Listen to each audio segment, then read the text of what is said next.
Ya estamos grabando. Y entonces damos a todos una cariñosa bienvenida, contentos de reencontrarnos un viernes más.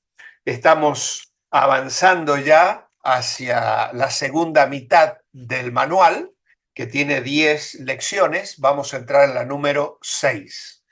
Es demasiado difícil. No va a ser una lección muy larga. Los temas, como veis, están todos en relación a la obra misionera y por lo tanto no estamos haciendo un estudio bíblico profundo, sino que estamos mirando distintos aspectos en relación a ese compromiso que como iglesia y como cristianos debemos tomar. Quiero hacerles saltar la lección número 7 para ir a la página 19, donde encontráis una guía de oración por los misioneros. ¿Vale? Y ahí tenemos motivos de oración para los 7 días de la semana. ¿eh? Es decir, que Dios mediante, mañana, por ejemplo, el sábado, podemos tomar el día 1 y orar por los misioneros en base a la salud y protección que ellos necesitan. Estoy en la página 19 del manual, ¿vale?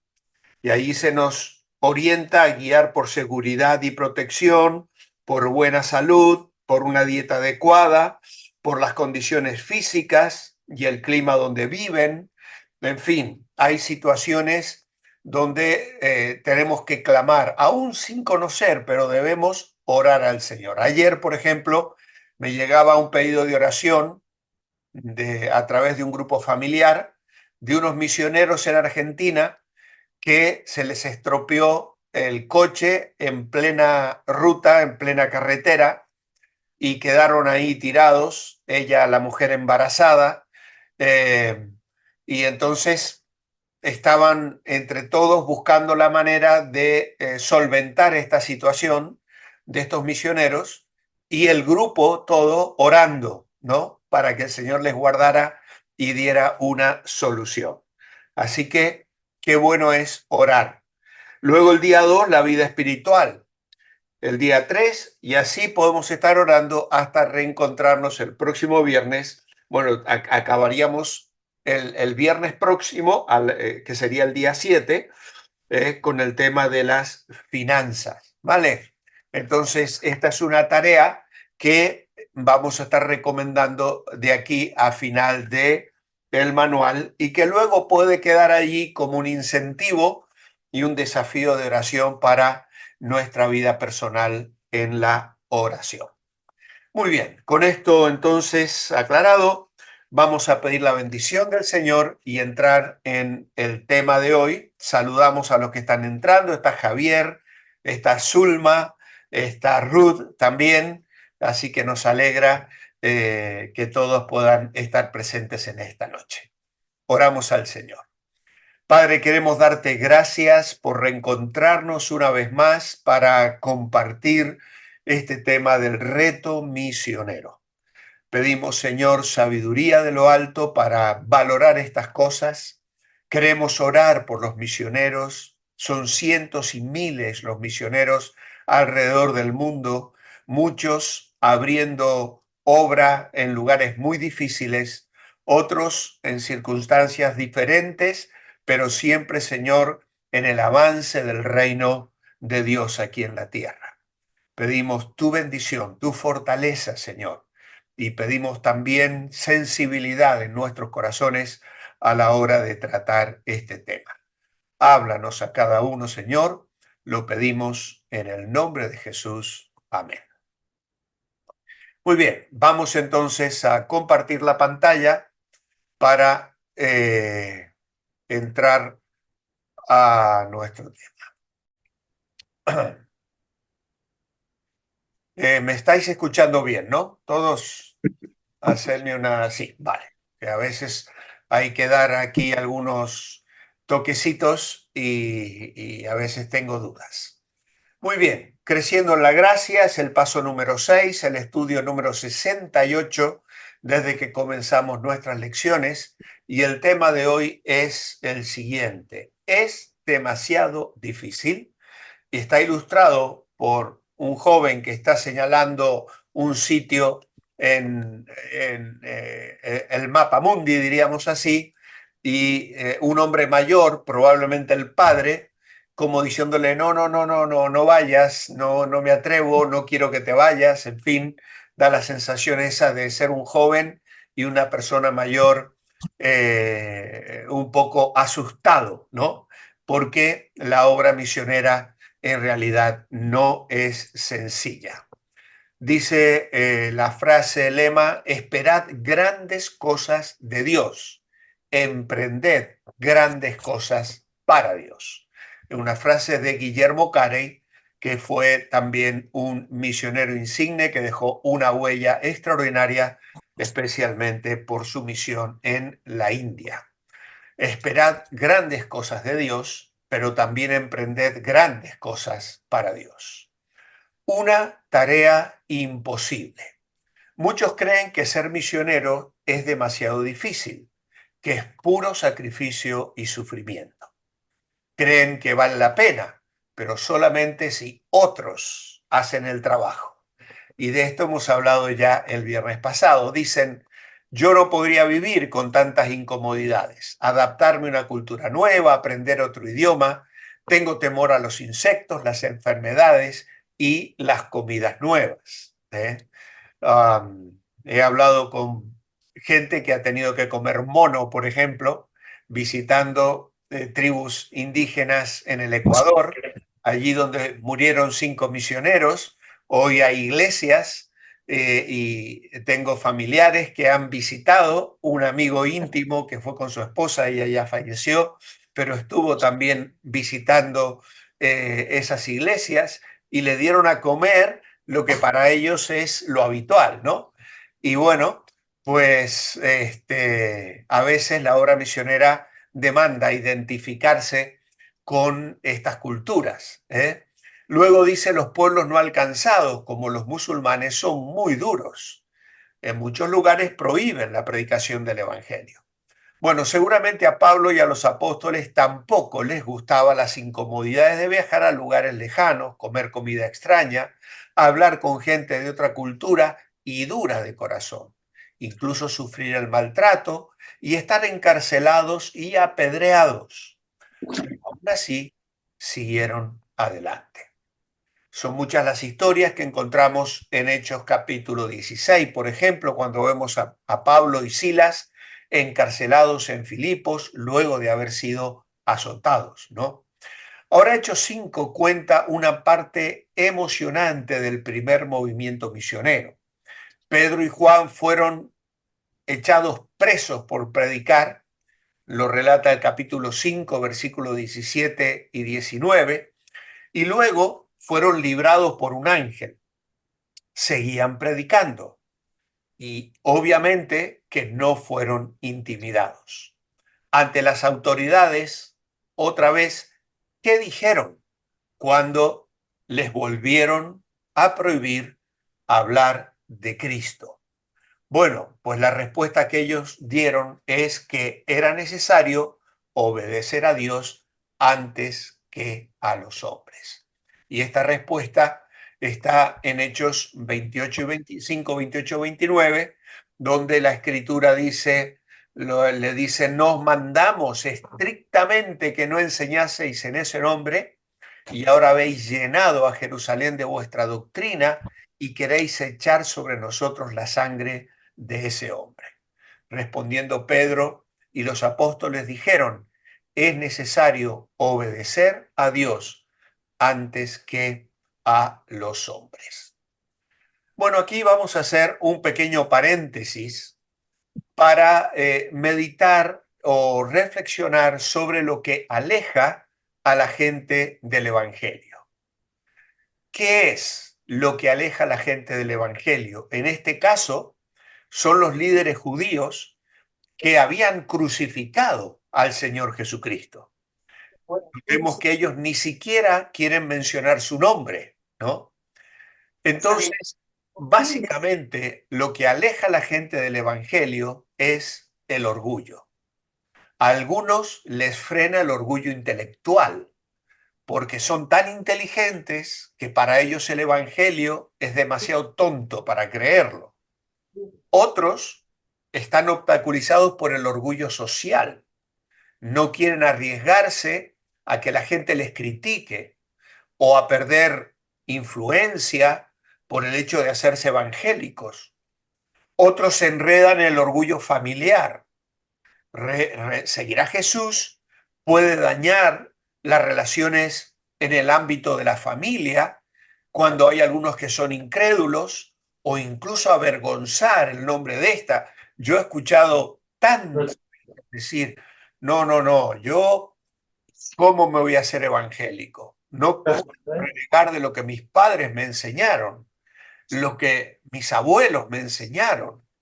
Y aún reconociendo la verdad del Evangelio y su condición de pecador, no quieren dar ese paso por no ofender a papá y a mamá o a la familia, ¿no? Entonces, a todo esto vemos aquí en Hechos de los Apóstoles a un grupo de individuos orgullosos que muestran una mezcla de estos tres problemas, ¿eh? Pero todo basado en el orgullo. Y como los discípulos predicaban el Evangelio, dice que se enfurecieron. En el versículo 33, si leéis luego todo el capítulo, vais a ver que dice que ellos se enfurecían y querían matarlos. ¿Eh? ¿Por qué? Porque ellos le estaban dando testimonio de que el Dios había resucitado a Jesús, al que ellos habían matado colgándole en un madero. Y entonces ellos se enfadan de tal manera que les prohíben predicar y les azotan. Ahora, el sumo sacerdote y los saduceos, en este caso, amaban el poder. Por lo tanto, los apóstoles están ganando popularidad e influencia y ellos se llenan de celos.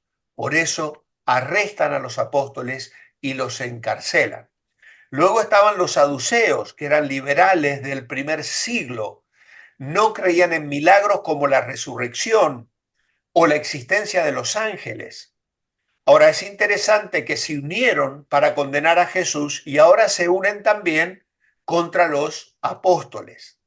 La incredulidad de los saduceos hace que sea hasta irónico que Dios haya enviado un ángel para librar milagrosamente a los apóstoles. En los versículos anteriores, el versículo 19, dice que los habían encarcelado y esa noche un ángel les sacó de la cárcel.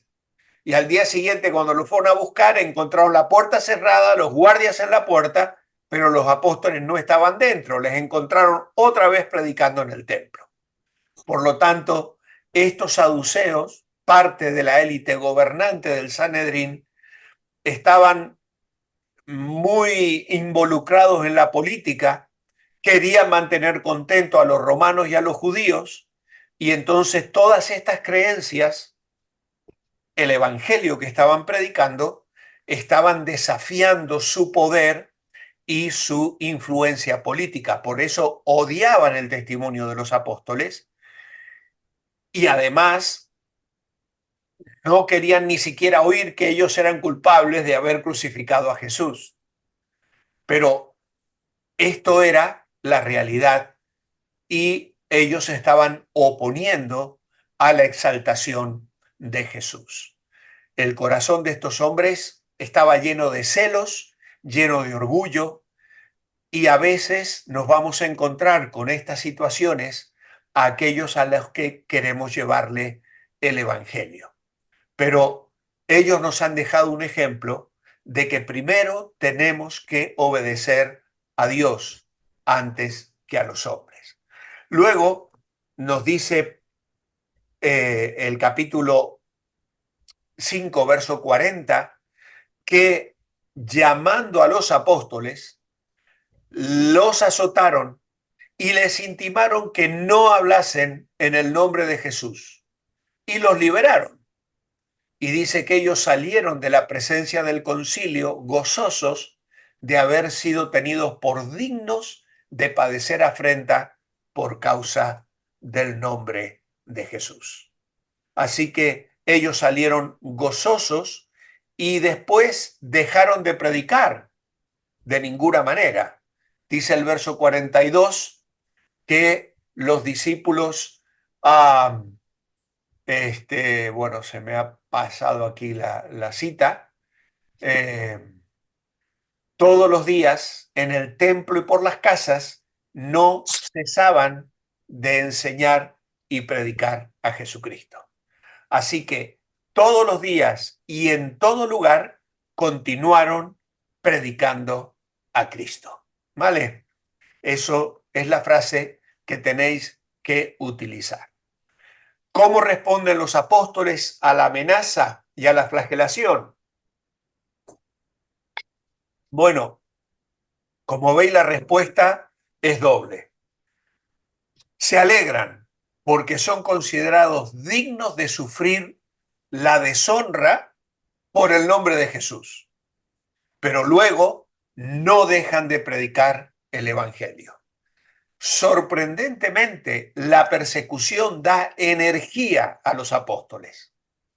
Y, amados hermanos, esta es una de las características más especiales de la obra misionera. Pasó en la China, por ejemplo, cuando los pueblos chinos se levantaron contra Hudson Taylor y quemaban las iglesias y querían quitarles la vida, más y más chinos se convertían. Y más los discípulos de Cristo se animaban a compartir el Evangelio y se extendían más al interior de la China. Aquí vemos lo mismo con los apóstoles. El ministerio hecho por el poder del Espíritu y enfocado en el Evangelio trae un sentido profundo de alegría y energía a la persona que la comparte. Si nosotros nos avergonzamos de Cristo y nos volvemos cobardes y cerramos nuestros labios cuando debiéramos hablar de Jesús, pues obviamente que estaremos perdiendo poder y nuestro testimonio no va a ser efectivo. Los cristianos que enfrentan la persecución generalmente no piden que oremos para que acabe la persecución. Ellos piden que oremos para que puedan ser fortalecidos para hablar más de Cristo. Y es lo mismo que pasa aquí con ellos. ¿Por qué después de una conversación centrada en el Evangelio, el espíritu abatido de un cristiano rejuvenece? Cuando tú le das testimonio a alguien de Cristo y le cuentas de Jesús, sientes algo dentro de tu interior que hace arder tu alma. El ministerio apasionado, centrado en el Evangelio, nos llena de energía a nivel personal. Y cuando compartimos esto con la iglesia, esto a su vez motiva a otros en la iglesia. Y este texto de Hechos 5 es importante para entender la teología del Nuevo Testamento en relación al sufrimiento que viene por el Evangelio. Por eso Pablo va a hablar del sufrimiento y va a hablar de la dignidad de padecer juntamente con Cristo. Hay 6 aspectos relacionados con el sufrimiento del Evangelio. En primer lugar, Jesús mismo conecta su sufrimiento con el nuestro. Lo hace fundamentalmente conectando su cruz con nuestra asunción de la cruz, es decir, participamos en su sufrimiento. Este sufrimiento por causa de Jesús presupone que el mundo es malo, por eso nos hace sufrir. El mundo está en contra de Cristo. Este sufrimiento nos conecta con los creyentes auténticos de todas las épocas de la historia. Pablo nos enseña que sufrir por el Evangelio forma parte de nuestra vocación cristiana. Y le dice a los filipenses, porque a ustedes se les ha concedido no solo creer en Cristo, sino también sufrir por Cristo. Filipenses 1:29. Y Pablo continúa diciendo que este sufrimiento está ligado a la experiencia del poder de la resurrección de Cristo. Si vais a Filipenses capítulo 3, versículos 10 y 11, vais a ver allí que él dice precisamente eso, experimentar el poder de aquel que tiró de él, el poder de la resurrección, y es el poder que nosotros podemos experimentar también.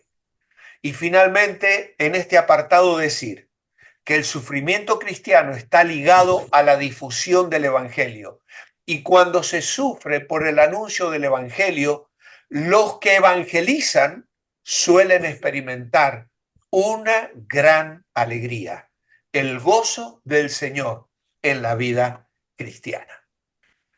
Seguimos adelante con nuestra lección.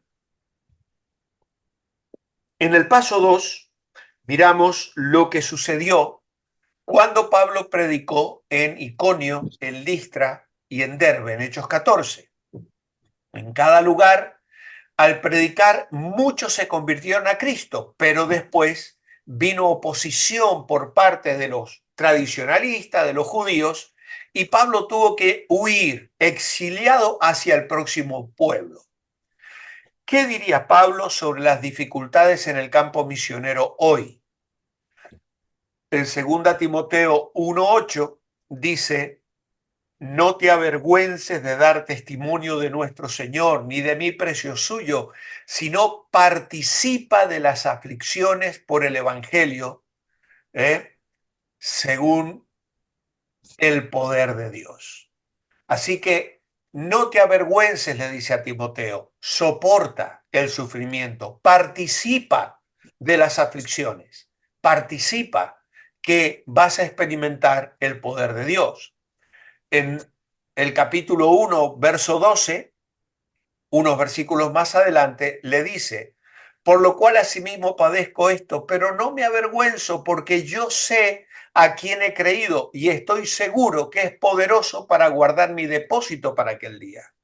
Sé en quién he creído y estoy seguro de que es poderoso para guardar lo que le he confiado. Por eso en el dibujito tenemos a un Pablo aquí tras las rejas, pero sonriente, hablándole a Timoteo desde la cárcel. Recordad que esta es la última carta que Pablo escribe y él ya no saldría vivo de aquí, ¿vale? Entonces le va a decir, sé en quién he creído y estoy seguro que es poderoso para guardar lo que le he confiado. Luego le dirá en el capítulo 2, verso 3, tú pues sufre penalidades como buen soldado de Jesucristo. Es decir, soporta el sufrimiento como buen soldado. Así que ahí está animando, dándole palabras de exhortación a este discípulo suyo. ¿Qué motivó a Pablo a seguir adelante, aún bajo una posición tan severa? En el verso 9 le dice, sufro penalidades, hasta prisiones a modo de malhechor, mas la palabra de Dios no está presa. Así que Pablo le está diciendo, mira, la palabra de Dios no puede ser encadenada ni apresada. Nadie la puede retener. La palabra de Dios va a ser proclamada. Y en el verso 10 le dice, por tanto, por amor de los escogidos, lo soporto todo, para que ellos también obtengan la salvación que es en Cristo Jesús con gloria eterna. Pablo le está diciendo aquí que él soporta valientemente todas las cosas porque sabe que la palabra de Dios triunfará en el corazón y la vida de los elegidos. Si fuera verdad que la salvación de ellos tiene su raíz más profunda en sus propias obras, ¿habría el apóstol enfrentado la muerte con tal firmeza? No, porque la salvación no es por obras. Pero aún cuando para el elegido la salvación es segura, desde toda la eternidad debe ser obtenida. La doctrina bíblica de la elección, lejos de poner freno al ejercicio de la voluntad nuestra, señala a Cristo que hace al hombre verdaderamente libre. El Dios que en su amor soberano elige a una persona, a su tiempo influye en su voluntad, le ilumina la mente, llena su corazón de amor hacia Dios, de tal manera que bajo la dirección del Espíritu Santo comienza a funcionar esa fe que le lleva a la salvación. Así que Dios escogió a su pueblo para salvación, dirá más tarde, por la santificación del Espíritu y la fe en la verdad. Pero aquí se están combinando el decreto divino y la responsabilidad humana. El apóstol prosigue para que también ellos puedan obtener la salvación. Pablo está interesado no solo en su propia salvación, sino también en la de otros. Y dice, yo quiero que la palabra que yo predico llegue a sus corazones para que ellos lleguen también al gozo de experimentar la salvación. Esos eran los escogidos, a quienes llegaría el mensaje y serían de la familia de Dios. Así que vemos aquí este proceso extraordinario en la obra salvífica y que implica el que haya personas que están dispuestas a sufrir rechazo, crítica, incluso como Pablo decía, me tratan como un malhechor, como un malviviente, como un delincuente. No me importa, yo voy a predicar el Evangelio. Es cierto, hay oposición al Evangelio, pero medita en lo siguiente, un hombre que está con Dios está siempre en mayoría. Y esta es otra frase de Juan Knox, otro famoso misionero americano. ¿Hay que ser un super cristiano para ser misionero? Aunque requiere sacrificio, la vida del misionero moderno no es tan dura ni dramática como en los días de los pioneros. La vida misionera de muchos hoy es parecida a la vida cotidiana en el país de origen. Hudson Taylor tuvo que viajar 3 meses en barco para llegar a la China. Hoy te subes a un avión y en 12, 13 horas, 15 horas ya estarías allí. La vida ha cambiado. La vida hoy es muy parecida, incluso en el mundo entero. No todos, pero la mayoría de los misioneros viven en ciudades, en casas normales, haciendo cosas normales. Cualquier habilidad utilizada en su país de origen puede ser usado por Dios en el campo misionero. Los misioneros son muy variados. Por ejemplo, tenemos evangelismo, traducción bíblica, ministerios a hombres y mujeres, discipulado, ministrar a jóvenes, trabajos de oficina y computadora o ordenador, enseñanza, producción de vídeos, apoyo técnico, predicación, trabajo entre niños, visitar las cárceles, ayudar a los adictos, hospitalidad, diseño gráfico, ministrar a mujeres, trabajar entre niños de la calle, y así podemos enumerar un montón de ministerios que están aquí y que pueden hacer de cualquiera de nosotros misioneros útiles en las manos del Señor. Proyectos de bienestar comunitario, construcción, mecánica, electricidad. Cuántas cosas hay en las cuales podemos colaborar en la obra misionera. ¿Qué le diría a alguien que le dice lo siguiente? Tengo interés, pero no sé qué puedo hacer yo. El trabajo es demasiado grande, parece imposible. Bueno, aquí espero que abráis el micrófono y me deis alguna respuesta. ¿Qué os parece? ¿Qué le dirías a alguien que te dice, tengo interés, pero yo no sé qué puedo hacer? El trabajo es demasiado grande, parece imposible. ¿Alguna opinión, algún aporte? Voy a dejar de compartir la pantalla y luego la volvemos a compartir. ¿Qué os parece? Yo le diría que si es un llamamiento del Señor, no se va a escapar. El Señor Amén. va a abrir puertas, el Señor va a abrir puertas y esa persona debe estar dispuesta con oído espiritual bien abierto para escuchar las indicaciones del Señor. Amén. Muy bien. Ya lo hemos leído en alguna otra lección, que hemos dicho que Dios, ¿cómo era la frase? Eh, no llama a los capacitados, capacita a los llamados, ¿vale? Entonces, eso significa que si Dios te quiere en un ministerio, te quiere en la obra misionera, te va a dar la capacidad para que cumplas la labor a la que te ha llamado. Ahí está Moisés, ¿Sí, María? que ahí está Moisés, Amén. que al principio decía que no, que no, que no, que su boca, que no sabía hablar, que esto y aquello, hasta que Ya. ahí Lo hemos está. meditado en el devocional esta semana, ¿no? ¿Cuántos obstáculos puso? Hasta 4, hasta que Dios se enfadó. Dice que Dios se enfadó con Moisés. Mm. Dijo, pero ¿quién le dio la boca al hombre? Yo, le dijo Dios. Yo, venga. Ay. Sí, señor. Bueno, pastor, yo le diría que únicamente es tomar la decisión. Una vez que tomamos la decisión, porque mucho, es como usted dice, muchas veces nos sentimos avergonzados, muchas veces tenemos miedo de salir. En el fondo de nuestro corazón queremos como hacerlo, pero el miedo no nos deja, o la vergüenza no nos deja, pensando que vamos a ser rechazados, que no nos van a ver o que nos van a decir algo. Cuando tomamos esa decisión, no la tomamos por nosotros mismos. El Señor pone esa decisión en nosotros y nosotros arrancamos así, que es ni nosotros, ni siquiera nosotros mismos nos damos cuenta. Cuando Amén. venimos a ver, andamos nosotros en la calle evangelizando, regando un tratado, hablando de la palabra, hablando de nuestra familia, sin vergüenza, sin ser tímido, reconociendo nosotros que el Señor nos ha dicho que tenemos que reconocer que vamos a ser rechazados y que a muchos nos van a despreciar.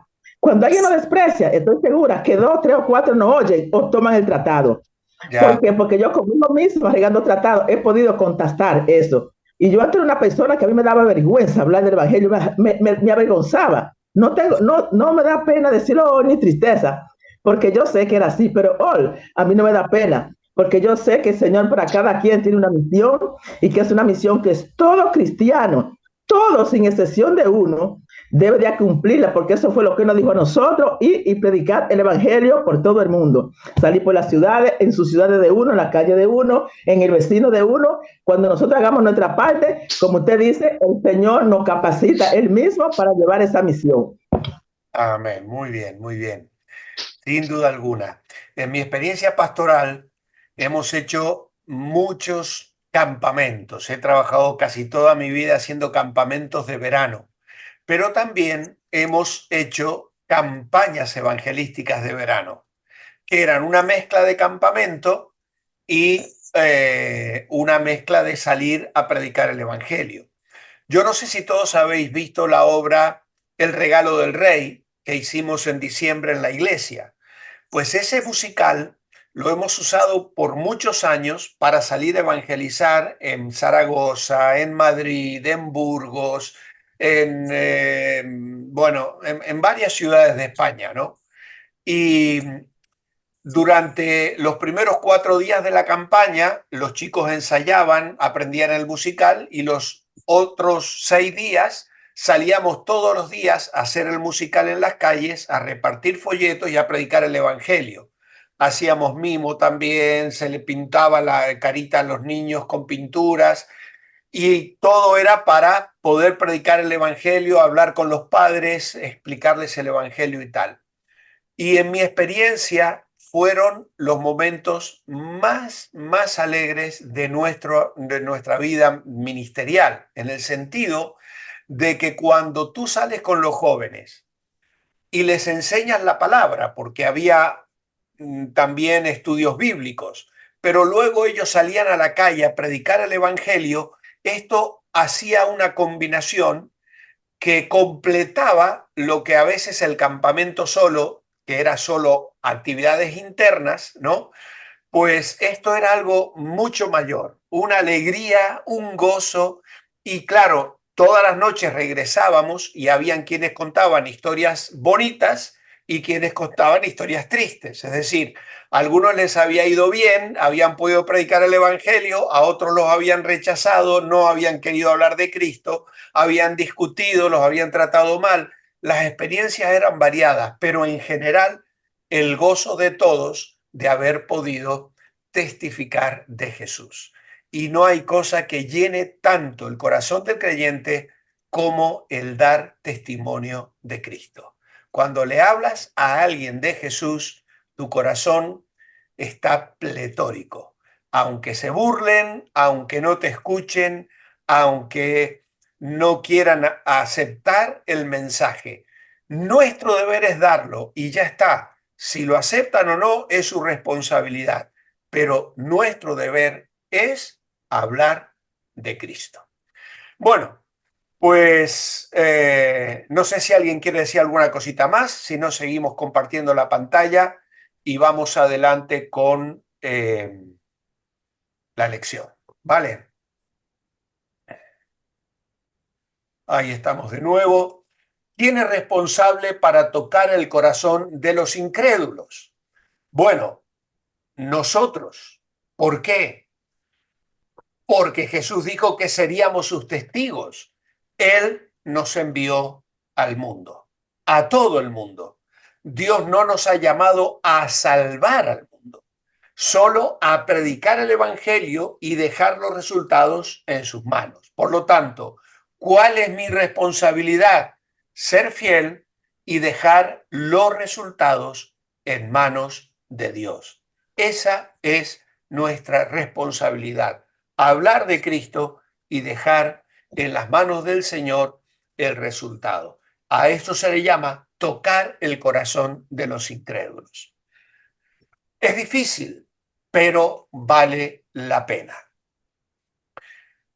Es difícil, pero no demasiado difícil. Es una lucha adaptarse a una cultura nueva, aprender un idioma nuevo, comer cosas nuevas. Después de trabajar por años como misionero en América Latina, un misionero dijo: pudimos conocer a personas diferentes a nosotros, pero muy especiales. Recibimos amor y dimos amor a ellos.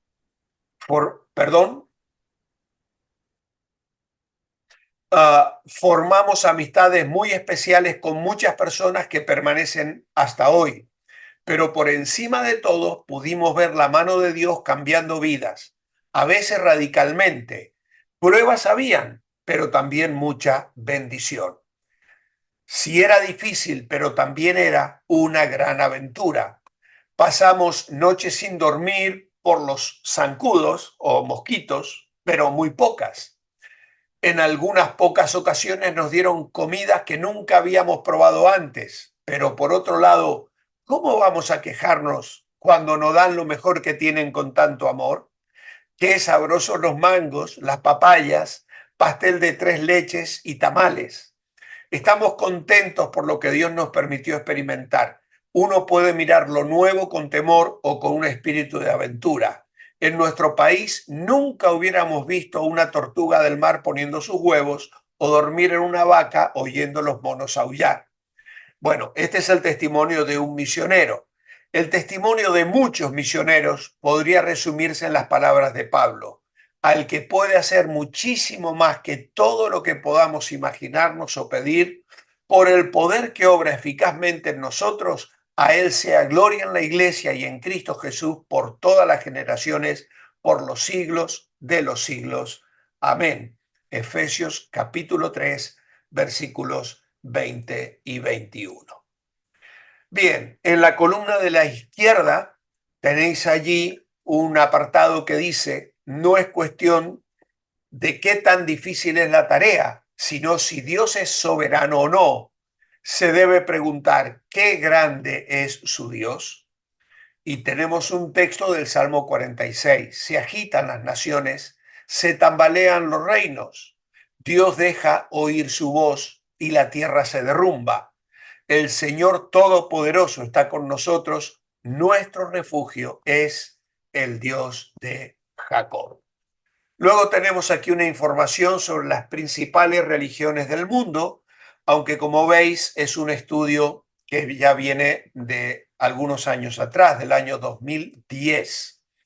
Los cristianos, 2.173.000, que vendría a ser el 31% de la población mundial, 50% son católicos, 37% protestantes y el 12% ortodoxos.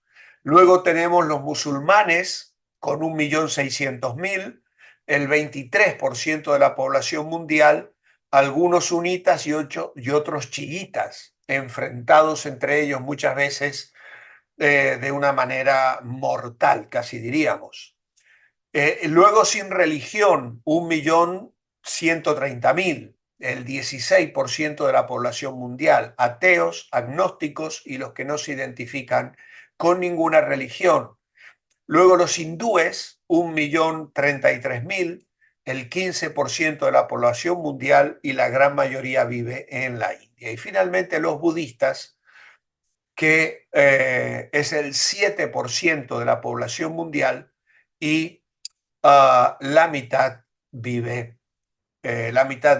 en la China. Bueno, pues tenemos un texto para memorizar que es muy, muy, muy sencillito, ¿eh? Es necesario obedecer a Dios antes que a los hombres.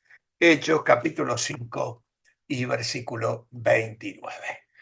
Así que con esto, entonces llegamos al final de nuestra clase, que como os dije, iba a ser un poquito más cortita, ya que los temas son muy concretos y de esta manera vamos avanzando en clases un poquito más breves de las habituales. No sé si alguien tiene alguna pregunta o alguna cosa que quiera aportar. Leonel, adelante.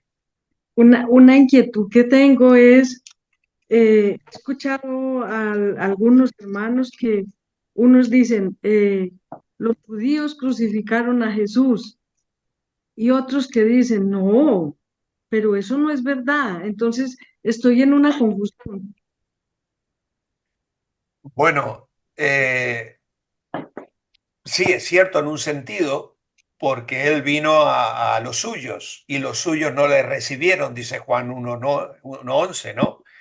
Eh, el pueblo de Israel fue un pueblo escogido, podría haber escogido cualquier otra nación, lo dice claramente Dios en Deuteronomio al pueblo de Israel a través de Moisés, dice, no te escogió porque eras mejor que otro, porque eras un pueblo insignificante, sencillamente Dios tenía que cumplir un plan, tenía que enviar a su hijo y ese hijo tenía que morir en la cruz del Calvario para llevar nuestro pecado.